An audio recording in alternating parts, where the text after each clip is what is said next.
আজ বানাবো এঁচোড়, নিরামিষ এঁচোড়। আজ শিবরাত্রির, আমি শিবরাত্রি করি। তো বাড়িতে বাদবাকি যারা আছেন তারা নিরামিষ রান্না করব তাদের জন্য, তাই আমি আজকে করব এঁচোড়, নিরামিষভাবেই করব।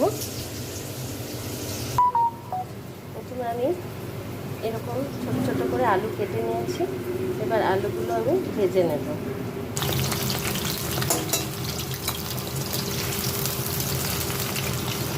আলুগুলো আমি ভালো করে ভেজে নেব। একটু নুন আর একটু হলুদ দিয়ে দেবো, একটু হলুদ আর নুন দিয়ে দেবো।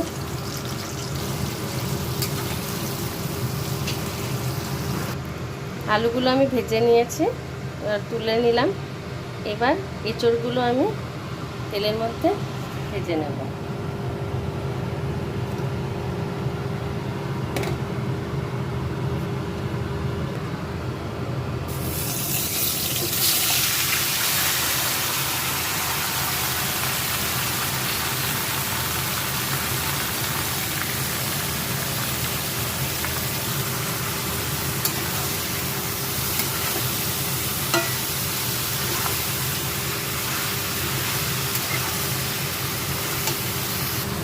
একটু দিয়ে দেবো নুন আর একটু হলুদ।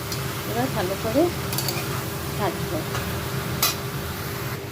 এখানে আমি একটু জিরে আর কাঁচা লঙ্কা পেস্ট করে নিয়েছি। মশলাটা আমি দিয়ে দিলাম তেলের মধ্যে, দিয়ে দিলাম একটু হলুদ, নুন দিলাম, একটু লঙ্কার গুঁড়ো দিয়েছি। এবার দেবো একটু টমেটো। এবার আলুগুলো দিয়ে কষাবো। এবার সমস্ত কিছু একসাথে করে কষাবো। এবার আমি জল দিয়ে দিয়েছি, কষানো হয়ে গেছে, জল দিয়ে দিয়েছি। এবার ভালো করে ফুটে উঠলে আমি এর মধ্যে ঘি আর গরম মশলা দিয়ে নামিয়ে নেব। দিয়ে দেবো একটু ঘি,